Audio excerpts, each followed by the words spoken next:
expertise, la technicité de ses équipes, cette situation doit conduire à faire de l'ADEME le maître d'ouvrage privilégié des aides à la transition écologique des entreprises. Donc c'est là aussi assez dithyrambique. Les conclusions de ces deux rapports... C'était l'inspection des finances ? Tout à fait. Ah oui. Donc c'est les deux rapports concluent à la même idée, plus d'ADEME plutôt que moins d'ADEME, contrairement à ce que réclament les politiques qu'on a entendus. Et je finirai par une agence qui est soutenue par le GIEC et l'Institut de l'économie pour le climat, qui rappelle que face au réchauffement climatique, rien faire, ça coûterait plus cher à l'État que ces interventions-là de l'ADEME. L'inaction est plus chère que l'action d'après le GIEC, mais ça évidemment, Laurent Wauquiez, Valérie Pécresse et Julien Audoul l'ont un peu oublié. Donc clairement, si on se dit vrai ou faux, l'ADEME jette de l'argent par les fenêtres, comme le disent Julien Audoul et Valérie Pécresse, vous nous dites c'est faux. Plutôt faux, oui. C'est plutôt faux. J'imagine que vous êtes bien tombés, vous, ce soir, ça vous arrange ? Ah bah oui, l'ADEME fait un travail extraordinaire de soutien des initiatives sur les territoires de transition écologique, et c'est à peu près les derniers budgets qui restent de manière aussi structurelle. Mais l'ADEME produit aussi de la donnée, c'est-à-dire elle donne aussi une expertise indépendante. Une sur l'ADEME. Ah bah non, mais c'est vous qui me posez la question. C'est vrai. Je peux parler d'autre chose, c'est comme vous. En tous les cas, je soutiens l'ADEME. Vous soutenez l'ADEME. Merci beaucoup Nicolas Carvalho. Vrai ou faux, c'est tous les samedis sur France Info, l'émission de Nicolas, de ses amis et de Julien Pain. Merci beaucoup Nicolas. François Bayrou demande aux députés de lui accorder leur confiance le 8 septembre, c'est ça ? Oui. Le 8 septembre, vous êtes député. Est-ce que vous voterez, oui ou non, la confiance à François Bayrou ? Alors je pense que le suspense est intense. Intense. Ma réponse est non. Je n'accorderai pas ma confiance à François Bayrou. Je voterai même contre cette confiance. J'appelle toute la gauche, évidemment, à voter contre cette confiance. J'appelle le Parti socialiste à voter contre cette confiance. Parce que depuis plusieurs mois, nous avons vu les attaques sur le système social, nous avons vu les attaques sur l'écologie, nous avons vu l'idéologie qui était portée par ce gouvernement et les politiques publiques qu'il mettait en place. Et en fait, nous sommes radicalement opposés à cela. Et d'ailleurs... il l'a perçu puisqu'il m'a même cité comme étant radicalement opposé. On va voir ça, vous inquiétez pas. On n'allait pas s'en priver. Et alors, qu'est-ce que vous espérez derrière ? Est-ce que vous pensez qu'il est utile d'essayer un autre Premier ministre ? Et alors, de quelle couleur ? Est-ce que ça peut être un Bernard Cazeneuve en essayant encore une autre formule que ce qui a été essayé depuis la dissolution ? Ou est-ce que vous préférez aller direct vers une nouvelle dissolution pour avoir une nouvelle majorité ? Moi, il y a un principe assez basique qui consiste à respecter le résultat des urnes. Michel Barnier était issu de la formation politique qui était arrivée en 5e dans ces élections. François Bayrou, issu de la force politique, arrivé en 3e. Il y a quand même une solution simple qui est de mettre un ou une première ministre issue de la force politique arrivée donc de LFI, en premier, alors. C'est-à-dire du nouveau Front populaire. Ah, mais il y a LFI et le PS. Non, nous avons fait campagne sur le nouveau Front populaire et je souhaite qu'Emmanuel Macron arrête de s'entêter dans ce qui est son défaut principal, qui est qu'il a raison contre tout le monde, toujours, et qu'il impose ses vues, et que si le peuple n'est pas d'accord avec lui, alors c'est le peuple qui se trompe et qu'il le punit derrière avec des ministres, des premiers ministres qui font des politiques encore plus antisociales et anti-écologiques que nous l'avons vécu avant. Et donc j'appelle Emmanuel Macron à la responsabilité parce qu'il est en partie responsable de la crise politique Votre qu'il y a actuellement. Votre candidate, donc vous l'appelez, elle nommée Lucie Castet, pour dire les choses clairement. Absolument. Et pour avoir un gouvernement avec des insoumis dedans, ou alors pour trouver une majorité avec le socle commun ? Ça, c'est une manière de dramatiser les choses, de dire que il y aura les insoumis. Alors déjà, moi, ils sont dans le nouveau. Non, mais je vous dis que sur les positions, nouveau Front populaire, à ma connaissance. Absolument. Et voilà. sur les pas positions, de dramatiser que de le dire. Absolument. Et sur les positions écologiques, heureusement qu'ils ont été là de mille et une manières dans l'hémicycle, parce que sans eux, nous aurions eu extrêmement peu de soutien. Mais en plus, ils avaient proposé tout à fait à la fin des négociations d'être dans une forme de soutien sans participation. Okay. Voilà. Donc, mais encore une fois, moi, je voudrais qu'il y ait un Premier ministre ou une Première ministre issus des rangs du nouveau Front populaire et que tout le nouveau Front populaire se retrouve dans le... J'ai un autre scénario à vous proposer parce que je crains que pour vous que Emmanuel Macron ne nomme pas Lucie Castet. Il y a un scénario qui est possible. Par exemple, un Premier ministre, Bernard Cazeneuve, qui ne fait pas partie du nouveau Front populaire, mais qui n'est pas de droite non plus, qui pourrait bénéficier de l'indulgence allant de vous, les écolos, les communistes, les socialistes et le bloc central. Alors, c'est pas ce que vous appelez. Est-ce que vous accorderiez votre indulgence à Bernard Cazeneuve pour un gouvernement, encore une fois, qui n'est pas NFP, mais qui ne sera pas de droite, qui sera un gouvernement de centre-gauche. Est-ce que c'est pas ce que vous voulez? J'ai bien compris. Mais est-ce que c'est quelque chose que vous pourriez envisager? Mais je n'envisage pas autre chose que le résultat des urnes, qui est que le nouveau Front populaire est arrivé en tête. Non mais pardon de le poser, parce que j'ai l'impression de vraiment exagérer, de demander à ce que les votes des Français soient respectés. Enfin, pardon, mais c'est l'esprit de la démocratie. Quand l'Assemblée a voté pour élire quelqu'un au perchoir, elle a élu Yael Braun-Pivet contre le candidat du nouveau Front populaire, qui était Monsieur Chassagne. Donc cette majorité, elle n'est pas aussi évidente à faire vivre à l'Assemblée. Au perchoir de l'Assemblée nationale, il y a eu une dissolution qui n'a pas été décidée par nous-mêmes, qui a été décidée par Emmanuel Macron.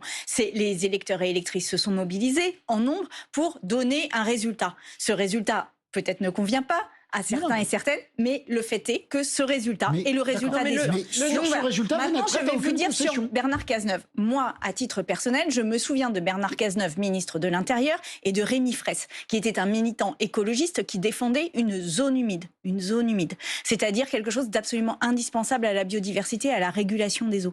Et ce militant est mort. Il est mort de l'intervention. Il est mort de l'intervention des forces de police contre cette manifestation et contre cette occupation de cette zone humide. Donc moi, Sandrine Rousseau, je ne peux pas.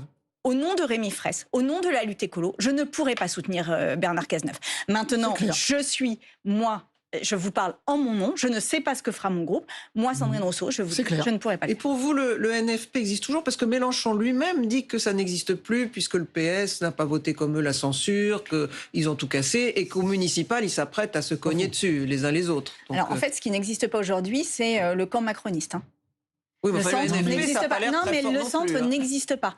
Et en fait, j'ai écouté toute l'interview que vous avez fait à Monsieur Cazeneuve. Monsieur Cazeneuve, oui, c'est ça. Votre collègue Jean-René Cazeneuve. Voilà, Jean-René Cazeneuve, qui était rapporteur du budget, qui n'était même pas au courant de la proposition de Bayrou. Et donc, vous ne lui avez pas posé la question, est-ce que le centre existe? Donc, en fait, mais non, mais c'est toujours la même chose. C'est-à-dire qu'on remet en permanence le débat politique sur nos divisions. Moi, je vous dis, nous ne sommes pas d'accord sur tout. Oui, nous ne sommes pas d'accord sur tout. Moi, je vous dis, je voudrais qu'il y ait un Premier ministre ou une Première ministre issue de nos rangs. Et alors, nous serons à la hauteur de nos responsabilités. Voilà ce que je dis. Vous n'avez pas répondu à la question de savoir si le NFP existait encore. Eh bien si, puisque nous serons à la hauteur de nos responsabilités, égale le NFP existe encore. Vous vous êtes fait remarquer cet été. En tout cas, le Premier ministre François Bayrou vous a remarqué, vous a cité cet après-midi.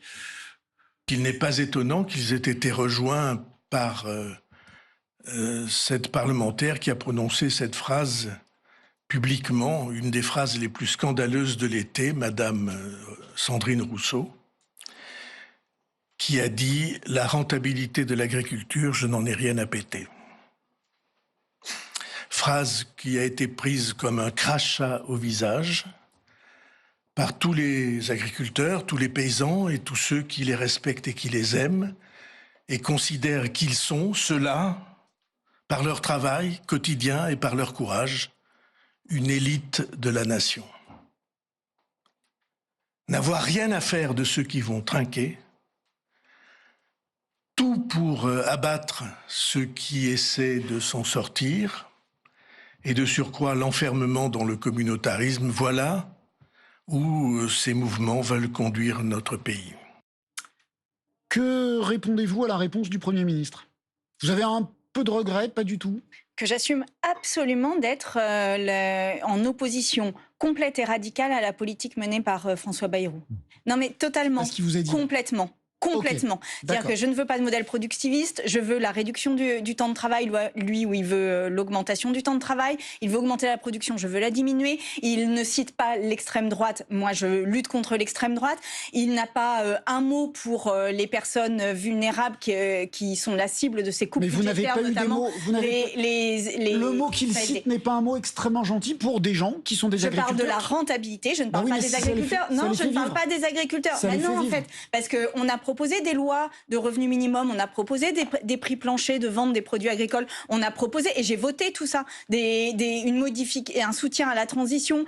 Là, par exemple, pendant cet été, le budget des haies, de plantation des haies, a été supprimé, ou largement diminué. Il a été supprimé, gelé jusqu'à la fin de l'année. Sandrine Rousseau. C'est du revenu sans rentabilité. Moi, je ne veux pas que nos produits alimentaires, je ne veux pas que nos terres servent pour la bourse de Chicago. Je ne veux pas que notre santé soit inférieure à leur profit. Je veux que notre santé soit supérieure à leur profit. On peut l'exprimer différemment. Que notre vie compte plus. On peut l'exprimer différemment que j'en ai rien à péter de la rentabilité des agriculteurs. Quand on fait la loi du plomb, eh bien, il y a une colère qui se met en place. Et je vous le dis, il y a une colère énorme de toutes les personnes qui ont des cancers dont on soupçonne que les causes soient environnementales. Il y a une colère énorme des personnes qui ont des maladies neurodégénératives. Les agriculteurs qui sont en colère contre vos propos. Oui, peut-être. Mais la colère de ceux qui sont malades, il faut l'entendre. Parce qu'on peut compenser une perte de rentabilité. On peut compenser une perte de rentabilité. On ne compense jamais une perte de santé. Jamais. D'aucune manière.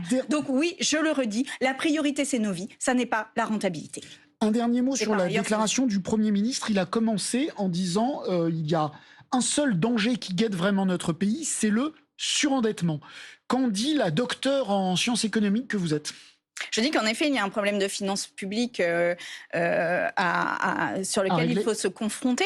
Mais je rappelle qu'entre 2017 et aujourd'hui, il y a eu plus 1100 milliards de dépenses, de dette publique, plus 1100 milliards.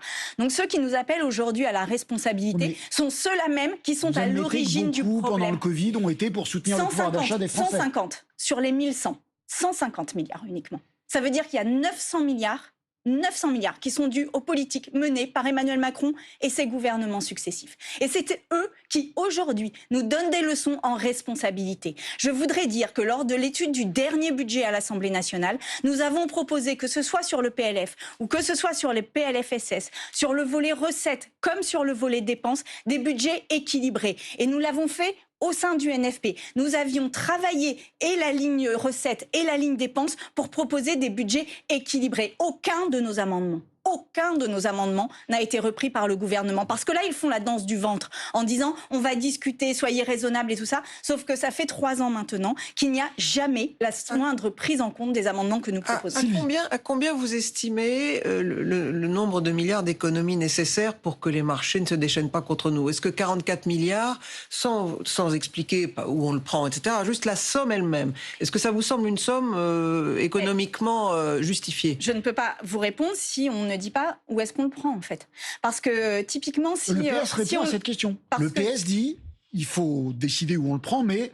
En gros, le bon ratio, c'est faire 30 milliards, 20, 30 milliards d'économies. Mais je ne suis pas d'accord avec le PS là-dessus. C'est-à-dire comment on fait pour faire en sorte que... Parce que je vous prends un exemple. Là, dans les propositions de François Bayrou, il y avait la baisse du budget des collectivités territoriales, qui derrière répercute la baisse des subventions vers le secteur de la culture, vers le secteur de l'aide sociale, vers le secteur de l'économie sociale et solidaire. Tout cela, ce sont des plans sociaux complètement invisibles. Mais ça veut dire que ce sont des gens qui, demain, bénéficieront de l'assurance chômage et qui, du coup, coûteront au système social. De sorte qu'en fait, il ne faut pas avoir de vision à court terme sur cet aspect-là, et il nous faut avoir une vision à long terme. Exactement comme le disait votre collègue tout à l'heure, toute inaction climatique, et je note que François Bayrou arrive à faire une conférence de presse après un été d'une canicule extrême, avec des températures que nous n'avons jamais atteintes, des incendies extrêmes, et qu'il n'a pas le mot climat, qu'il ne dit pas le mot climat, qu'il ne dit pas le mot écologie.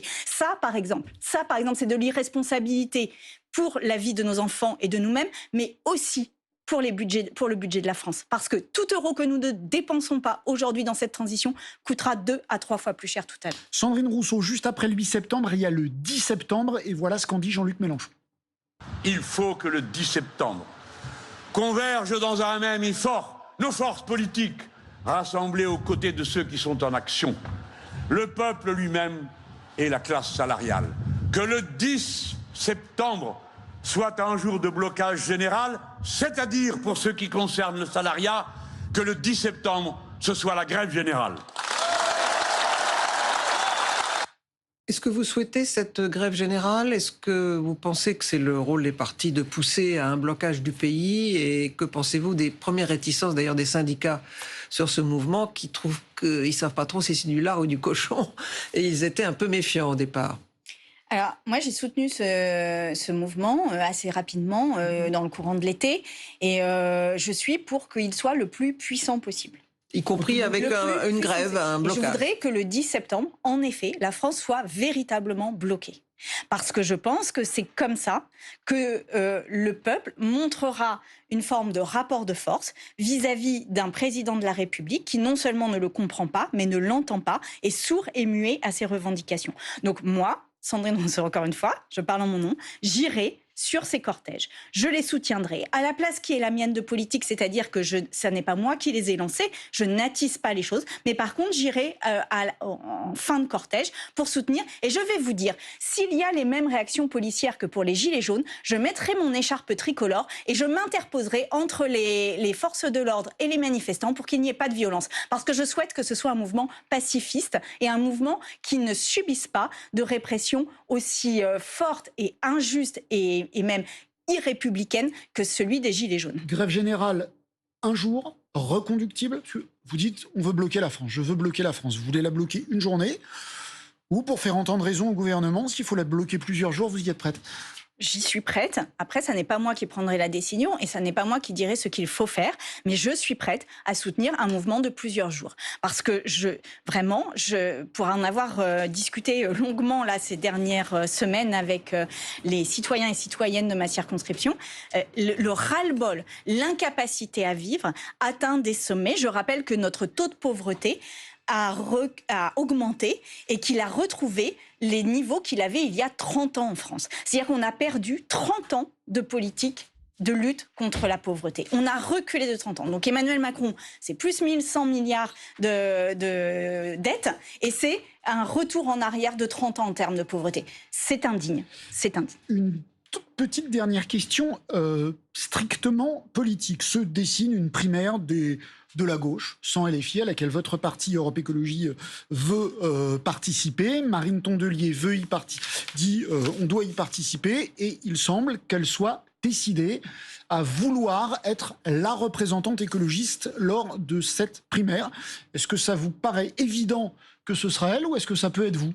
Je dis qu'il y a un danger à fermer autour des partis politiques, parce que si on a un candidat par parti, alors ça va faire juste une réunion du NFP, ça ne sera pas une primaire populaire et citoyenne, ouverte, inventive et créative. Moi, je voudrais qu'il y ait ça. Je voudrais que les candidats et candidates... Vous n'avez pas été très loin d'être désigné la dernière fois. Vous avez perdu à quelques milliers de voix, 2000 voix, je crois, vous avez été battu par Yannick Jadot à 49 contre 51. Après tout, est-ce que vous avez envie à nouveau d'être candidate à l'élection présidentielle ? En tous les cas, si cette primaire n'est pas quelque chose de cadenassé et de verrouillé, non seulement j'irai, mais je porterai la ligne qui est la mienne, qui est une écologie radicale, une sortie du modèle de croissance productiviste, mettre la vie au-dessus de nos profits, la planète au-dessus de nos profits. Et cette ligne-là... féministe, antiraciste, a besoin d'être portée. Vous êtes candidate à la primaire de la gauche. Si la primaire n'est pas un entre-soi de partis politiques décidés à régler par un vote de façade ce qu'ils n'ont pas réussi à régler en réunion. Merci beaucoup Sandrine Rousseau. Merci beaucoup Sylvie. Merci à vous de nous avoir suivis. Il est 19h54, le journal de Jordan Klein. Et moi, je vous dis à demain. François Bayrou chutera-t-il ou non le 8 septembre ? Le Premier ministre vient d'annoncer qu'il allait engager la responsabilité du gouvernement au travers d'un vote de confiance à l'Assemblée.